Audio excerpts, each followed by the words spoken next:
নমস্কাৰ শিক্ষাৰ্থীসকল সকলোকে আকৌ এবাৰ অন্য এটা নতুন ভিডিঅ'লৈ স্বাগতম জনাইছোঁ।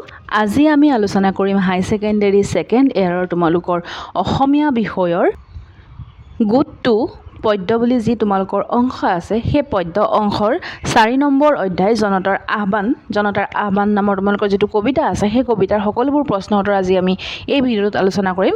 আমি ইয়াৰ আগতে তোমালোকৰ গোট 2 পদ্যৰ অংশৰ 3 নম্বৰ অধ্যায়লৈকে আলোচনা কৰিছোঁ আৰু তাৰ উপৰিও তোমালোকৰ গদ্য অংশৰ অধ্যায় 4লৈকে আমি আলোচনা কৰিছোঁ। সেই ভিডিঅ'সমূহৰ লিংকটো আমি প্লেলিষ্ট বনাই থৈছোঁ। সেই প্লেলিষ্টটোৰ লিংকটো আমি ডেছক্ৰিপশ্যন বক্সৰ লগতে এণ্ড স্ক্ৰীনত লগাই দিম, তোমালোকে সেই ভিডিঅ'সমূহ চাই ল'ব পাৰিবা। আৰু এতিয়া পলম নকৰি ভিডিঅ'টো আৰম্ভ কৰোঁ ব'লা।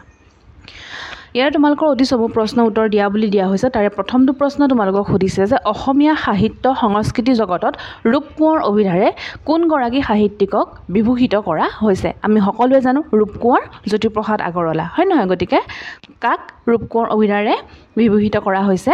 ৰূপ কোঁৱৰ জ্যোতিপ্ৰসাদ আগৰৱালাক। ঠিক আছে, তোমালোকে উত্তৰত জ্যোতিপ্ৰসাদ আগৰৱালা দেৱ বুলি লিখিলেই হৈ যাব। ইয়াৰ পিছতে 2 নম্বৰ প্ৰশ্ন তোমালোকক সুধিছে জ্যোতিপ্ৰসাদ আগৰৱালাৰ কবিতা পুথিখনৰ নাম কি? তেওঁৰ কবিতা পুথিখনৰ নাম হৈছে লুইতৰ পাৰৰ অগ্নিসুৰ। 3 নম্বৰ প্ৰশ্নত তোমালোকক সুধিছে জ্যোতিপ্ৰসাদ আগৰৱালাই ৰচনা কৰা প্ৰথম নাটকখনৰ নাম কি? তেওঁ ৰচনা কৰা প্ৰথম নাটকখনৰ নাম হৈছে শোণিত কুঁৱৰী। আমি পিছৰটো প্ৰশ্ন চাওঁ। 4 নম্বৰ প্ৰশ্নত তোমালোকক সুধিছে জ্যোতিপ্ৰসাদ আগৰৱালাই জাৰ্মানীলৈ গৈ কিহৰ প্ৰশিক্ষণ লৈছিল? তেওঁ জাৰ্মানীলৈ গৈ তাত কথাছবি প্ৰযোজনা আৰু পৰিচালনাৰ বিষয়ত প্ৰশিক্ষণ লৈছিলে। 5 নম্বৰ প্ৰশ্নত তোমালোকক সুধিছে প্ৰথম অসমীয়া কথাছবিখনৰ নাম কি? প্ৰথম অসমীয়া কথাছবিখনৰ নাম হৈছে জয়মতী। 6 নম্বৰ প্ৰশ্ন জ্যোতিপ্ৰসাদ আগৰৱালাই ইন্দ্ৰমালতী কথাছবিখন কোন চনত নিৰ্মাণ কৰিছিল? কোন চনত নিৰ্মাণ কৰিছিল? 1939 চনত। ইয়াৰ পিছতে তোমালোকৰ চমু প্ৰশ্ন উত্তৰ দিয়া বুলি আছে। এইখিনিতে তোমালোকক জনাওঁ যে আমি এটা FB একাউণ্ট খুলিছোঁ আৰু ইনষ্টাও লগতে আমাৰ হোৱাটছআপ এটা চেনেলো খোলা হৈছে। সকলোৰে লিংকটো ডেছক্ৰিপশ্যন বক্সত লগাই দিয়া হ'ব আৰু তোমালোকে সেই চেনেলসমূহ ফ'ল' কৰিবা আৰু আমাৰ লগো তাত তোমালোকে দেখিবা। ঠিক আছে, বাবা শিক্ষা বুলি আছে আৰু তাত লগো তোমালোকে দেখিবা। তোমালোকে সেই চেনেলকেইটা ফ'ল' কৰি ল'বা।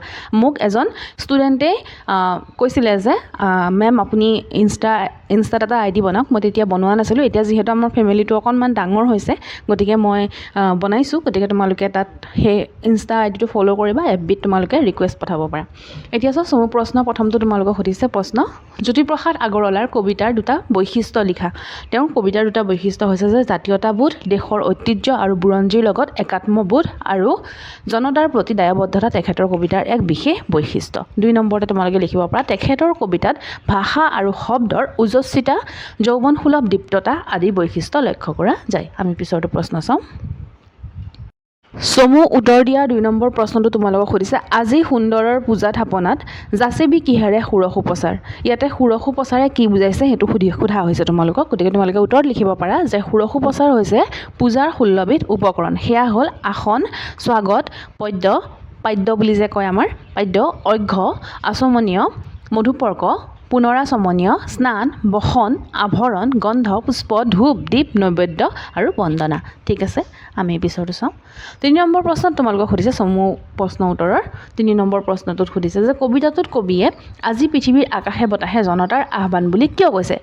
তোমালোকে উত্তৰত লিখিব পাৰা যে কবিতাটোত কবিয়ে পৃথিৱীৰ জনতাৰ মাজত বিয়পি পৰা এক নতুন চেতনাৰ অভ্যুদয়ৰ কথা বৰ্ণনা কৰিছে। ৰূপান্তৰৰ পৃথিৱীত আকাশে বতাহে জনতাৰ আহ্বান বিয়পি পৰিছে। কবিয়ে জনতাৰ জাগ্ৰত ৰূপ দেখি আনন্দ পাইছে। জনতাৰ আহ্বানত যে জনতাৰেই মংগল হ'ব সেই কথা কবিয়ে উপলব্ধি কৰিব পাৰিছে। ইয়াৰ পিছৰ প্ৰশ্নটো তোমালোকক সুধিছে আলোক পূজাৰী প্ৰাণ কথাষাৰৰ তাৎপৰ্য ব্যাখ্যা কৰিবলৈ দিয়া হৈছে। তোমালোকে উত্তৰত লিখিব পাৰা কবিতাটিত কবিয়ে আলোক পূজাৰী প্ৰাণ বুলি জনতাক বুজাইছে। কাক বুজাইছে? জনতাক বুজাইছে। আজি জনতাৰ মাজত এক নতুন চেতনাৰ অভ্যুদয় হৈছে। ৰূপান্তৰৰ পৃথিৱীত আকাশে বতাহে জনতাৰ আহ্বান বিয়পি পৰিছে। অন্ধকাৰ নাহি পোহৰত পাহি মেলি আকাশত সৌন্দৰ্য সিঁচিবলৈ আজি জনতা ওলাই আহিছে। সুন্দৰৰ পূজাৰ যি সাধনা আৰম্ভ হৈছে তাত জনতাই ষোড়শ উপচাৰেৰে সুন্দৰৰ আৰাধনাত মগ্ন হৈছে। সেয়ে কবিয়ে আলোক পূজাৰীৰ প্ৰাণ কথাফাঁকিৰ অৱতাৰণা কৰিছে। আলোক পূজাৰী প্ৰাণ বুলিও ক'ব পাৰা নতুবা আলোক পূজাৰী প্ৰাণ বুলিও ক'ব পাৰা। ঠিক আছে, আমি পিছৰটো চাওঁ। 5 নম্বৰ প্ৰশ্ন তোমালোকক সুধিছে কথাছবি নিৰ্মাতা হিচাপে জ্যোতিপ্ৰসাদ আগৰৱালাৰ এটি চমু পৰিচয় লিখিবলৈ দিয়া হৈছে। তোমালোকে উত্তৰত লিখিব পাৰা যে অসমীয়া কথাছবিৰ জনক হৈছে ৰূপকোঁৱৰ জ্যোতিপ্ৰসাদ আগৰৱালা। তেওঁ প্ৰথমে জাৰ্মানীলৈ গৈ কথাছবি পৰিচালনা আৰু প্ৰযোজনা বিষয়ত প্ৰশিক্ষণ লয়। তেওঁ অসমলৈ উভতি আহি 1935 চনত অসমৰ প্ৰথম বোলছবি জয়মতী নিৰ্মাণ কৰে। 1939 চনত তেওঁ অসমীয়া ভাষাৰ দ্বিতীয় বোলছবি ইন্দ্ৰমালতী নিৰ্মাণ কৰে।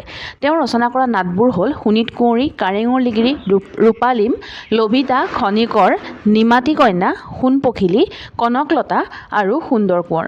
তেওঁৰ সাহিত্য কৰ্মৰ মাজেদি সুন্দৰৰ সাধনা কৰাৰ বাবে অসমীয়া সাহিত্য সংস্কৃতি জগতত তেওঁক ৰূপকোঁৱৰ বুলি অভিহিত কৰা হৈছে। তোমালোকে এইখিনি ধুনীয়াকৈ লিখি দিবা, হৈ যাব। ইয়াৰ পিছতে তোমালোকৰ দীঘলীয়া প্ৰশ্ন উত্তৰ দিবলৈ দিয়া হৈছে। দীঘলীয়া প্ৰশ্ন উত্তৰসমূহ সদায় অলপমান বহলাই লিখিব লাগিব, ঠিক আছে। ইয়াৰ প্ৰথমটো প্ৰশ্ন তোমালোকক দিছে জনতাৰ আহ্বান কবিতাটোৰ মূল কথাখিনি আলোচনা কৰা। গতিকে ইয়াত ধুনীয়াকৈ কৰা হৈছে চোৱা। জনতাৰ আহ্বান কবিতাটো জ্যোতিপ্ৰসাদ আগৰৱালাৰ লুইতৰ পাৰৰ অগ্নিসুৰ নামৰ কাব্যগ্ৰন্থখনৰ পৰা অনা হৈছে। কবিতাটোত বিপ্লৱী কবিজনাই মানৱতাৰ ওপৰত গভীৰ আস্থা আৰু সৌন্দৰ্য ৰূপায়ণক বিশেষ গুৰুত্ব আৰোপ কৰিছে। আলোকসন্ধানী কবিজনাই জনতাৰ আলোকসন্ধানী ৰূপ এইকণতে এডাল একাডাল বেছিকৈ হেৰি হৈ গ'ল দেই, এডাল নহয়। আলোকসন্ধানীৰ ৰূপ কবিতাটোত মূৰ্ত কৰি তুলিছে। সুন্দৰৰ পূজাৰী কবিজনাই কবি তাৰ আৰম্ভণিতে কৈছে যে সুন্দৰৰ পূজাৰ থাপনাত আজি কিহেৰে পূজাৰ সুৰসুপ্ৰচাৰৰ কি সুৰেৰে পুৱা সন্ধ্যাৰ গান গাব, এই প্ৰশ্ন উত্থাপন কৰি কবিয়ে তাৰ উত্তৰ দিছে। কবিয়ে অনুভৱ কৰিছে বিশ্বৰ আকাশে বতাহে আজি জনতাৰ আহ্বান ধ্বনিত হৈছে। কবিয়ে লক্ষ্য কৰিছে আজি সমগ্ৰ বিশ্বতে জনতাৰ পংকজ ৰূপ পদুমৰ দৰে বিকশিত হৈছে। অৰ্থাৎ সাম্যবাদৰ সুৰে আজি পৃথিৱীৰ আকাশে বতাহে খলকনি তুলিছে। পৃথিৱীত শান্তি সুৰভি বিলাবলৈ বিশ্বৰ সৌন্দৰ্য সৃষ্টিত অৰিহণা যোগাবৰ বাবে আজি জনতা ঐক্যবদ্ধ হোৱা প্ৰয়োজন। মানৱ জীৱনৰ এনে সংহত অভ্যুত্থানে জনতাৰ মহাপ্ৰাণ জগাই তুলিবলৈ সক্ষম হ'ব। কবিয়ে বিশ্বাস কৰিছে যে জনতাৰ আলোক বিজয়ী এনে অভিযানে নৱজীৱনৰ পাতনি তৰি দিব। কবিয়ে বেদত ধ্বনিত হোৱা আলোক মন্ত্ৰেৰে অনুপ্ৰেৰণা লাভ কৰিবৰ বাবে আহ্বান জনাইছে। কবিয়ে উদাত্ত কণ্ঠে জনতন্ত্ৰক আলোক মন্ত্ৰপুত মহামানৱ তন্ত্ৰৰ জয়গান গাইছে। ইয়াতে এডাল একাৰ নিদিবা তোমালোকে দেই, যেতিয়া নোটছ বনাবা স্ক্ৰীনশ্বট লৈ লোৱা, তোমালোকে ধুনীয়াকৈ লিখি ল'বা, ঠিক আছে। আমি পিছৰটো প্ৰশ্ন চাওঁ। আৰু এইখিনিতে তোমালোকক জনাওঁ যে তোমালোকে যদি চেনেলটোত প্ৰথমবাৰৰ বাবে আহিছা তেনেহ'লে চেনেলটো ছাবস্ক্ৰাইব কৰিবা, লগতে ভিডিঅ'টোত এটা লাইক কৰিবা। তোমালোকে কৰা লাইকসমূহে আমাক ভিডিঅ' বনাবলৈ উৎসাহিত কৰে। আৰু কমেণ্ট বক্সত তোমালোকে নিশ্চয়কৈ কমেণ্ট কৰি জনাবা যে তোমালোকৰ বাবে কেনেধৰণৰ ভিডিঅ' লৈ আহিব লাগে, আৰু ভিডিঅ'টো তোমালোকৰ লগৰ বন্ধু বান্ধৱীৰ সৈতেও শ্বেয়াৰ কৰিবা, ঠিক আছে। এতিয়া আমি 2 নম্বৰ প্ৰশ্নটো চাওঁ। 2 নম্বৰ প্ৰশ্নটোতনো কি সুধিছে? 2 নম্বৰ প্ৰশ্নটোত সুধিছে জনতাৰ আহ্বান কবিতাটোত সাধাৰণ মানুহৰ প্ৰতি কবি কেনে মনোভাৱ প্ৰকাশ পাইছে বুজাই লিখা। ইয়াতে ধুনীয়াকৈ দিয়া হৈছে যে জনতাৰ আহ্বান কবিতাটোত সাধাৰণ মানুহ অৰ্থাৎ জনতাৰ প্ৰতি কবিৰ গভীৰ আস্থাৰ ভাৱ প্ৰকাশ পাইছে। সেই কবিতাটোত কবিয়ে পৃথিৱীৰ এই সাধাৰণ মানুহৰ মাজত বিয়পি পৰা এক নতুন চেতনা অভ্যুদয়ৰ কথা বৰ্ণনা কৰিছে, ঠিক আছে। এইখিনি তোমালোকে ধুনীয়াকৈ বনাই লিখি দিবা, হৈ যাব। আমি পিছৰটো প্ৰশ্ন চাওঁ। 3 নম্বৰ প্ৰশ্ন তোমালোকক সুধিছে কবিয়ে কেনেকুৱা জনতন্ত্ৰ কামনা কৰিছে কবিতাটোৰ আধাৰত বিশ্লেষণ কৰা। কবিতাটোৰ আধাৰত লিখিবলৈ দিয়া হৈছে। তোমালোকে লিখিব পাৰা যে কবি জ্যোতিপ্ৰসাদ আগৰৱালাই জনতাৰ আহ্বান কবিতাত জনতাক প্ৰবুদ্ধ বুলি অভিহিত কৰি কৈছে যে জনতা আজি জ্ঞানৰ আলোকত উদ্ভাসিত হৈ উঠিছে।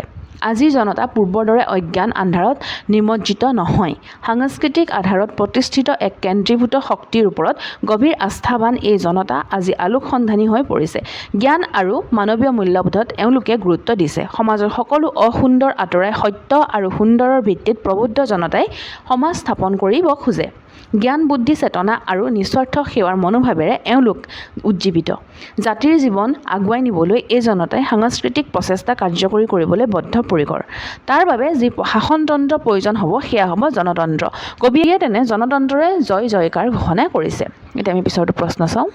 দীঘলীয়া প্ৰশ্ন 4 নম্বৰ প্ৰশ্নটোত তোমালোকক সুধিছে যে জনতাৰ আহ্বান কবিতাটোত জনতাৰ মহাপ্ৰাণ কেনেদৰে জাগৰিত হয় বুলি কবিয়ে কৈছে আলোচনা কৰা। তোমালোকে লিখিব পাৰা যে ৰূপকোঁৱৰ জ্যোতিপ্ৰসাদ আগৰৱালাই জনতাৰ আহ্বান নামৰ কবিতাত জনতাৰ আলোকসন্ধানী ঐক্যবদ্ধ যাত্ৰাৰ কথা প্ৰকাশ কৰিছে। মানুহৰ শ্ৰেষ্ঠতম গুণ মানৱতাৰ বিকাশ সাধন হোৱাৰ পিছত কবিয়ে পৃথিৱীত মানৱীয় মূল্যবোধৰ উত্তৰণ প্ৰত্যক্ষ কৰিছে। বোকাত গজি বিকশিত হোৱা পদুম ফুলৰ দৰে একেবাৰে নেহাত অৱস্থাত জন্ম লাভ কৰা এইসকল মানুহেও সংস্কৃতিৰ বিকাশ সাধনত নিজৰ ভাগ ল'বলৈ, আকাশে বতাহে সৌন্দৰ্যৰ সৌৰভ বিলাবলৈ, পৃথিৱী শান্তিময় কৰিবলৈ এক আলোক সন্ধানী যাত্ৰা আৰম্ভ কৰিছে। সেয়ে কবিয়ে পৃথিৱীৰ আকাশে বতাহে জনতাৰ আহ্বান হোৱা শুনিবলৈ পাইছে। জীৱনৰ প্ৰতিটো ক্ষণে ক্ষণে মহাপ্ৰবাহে প্ৰবাহে এনেদৰে জনতাৰ আহ্বান শুনি কবি আলপুত হৈ পৰিছে। ঠিক আছে, আমি পিছৰটো প্ৰশ্ন চাওঁ। এইটো হৈছে 5 নম্বৰ প্ৰশ্ন আৰু এইটো হৈছে আজি শেষৰটো প্ৰশ্ন। গতিকে তোমালোকক আকৌ এবাৰ কৈছোঁ যে তোমালোকে ভিডিঅ'সমূহ শ্বেয়াৰ কৰিবা। ইয়াত এডুকেশ্যনৰ সম্পূৰ্ণ তোমালোকৰ ভিডিঅ' দিয়া হৈছে। এডুকেশ্যনৰ ভিডিঅ'সমূহ তোমালোকে চাই ল'ব পাৰিবা আৰু লগতে অসমীয়াৰো বহুতখিনি দিয়া হৈছে আৰু স্বদেশ অধ্যয়নৰতো দিয়াই হৈছে। গতিকে 5 নম্বৰ প্ৰশ্নটো চাওঁ বোলা। ইয়াতে প্ৰসংগ সংগতি দৰ্শাই ব্যাখ্যা কৰিবলৈ দিছে। আজি জনতাৰ পংকজ ৰূপ জাগে পদুমৰ দৰে, বোকাত জন্মা মানুহে আজি আলোকলে উঠি আহে, বেলিমুৱা হৈ হাঁহে। এইটো প্ৰসংগ সংগতি দৰ্শাই ব্যাখ্যা কৰিবলৈ দিছে। প্ৰসংগ সংগতি দৰ্শাই ব্যাখ্যা কৰাৰ ভিডিঅ' মই দিছিলোঁ, তোমালোকে সেই ভিডিঅ'সমূহো চাই ল'বা, তাৰ পৰাই কুৱেশ্যন আহে। ঠিক আছে, এতিয়া ইয়াত তোমালোকে লিখিব লাগিব প্ৰথমতে উক্ত কবিতাভাগি আমাৰ পাঠ্যপুথিৰ অন্তৰ্গত ৰূপকোঁৱৰ জ্যোতিপ্ৰসাদ আগৰৱালাৰ দ্বাৰা ৰচিত জনতাৰ আহ্বান নামৰ কবিতাটোৰ পৰা তুলি ধৰা হৈছে।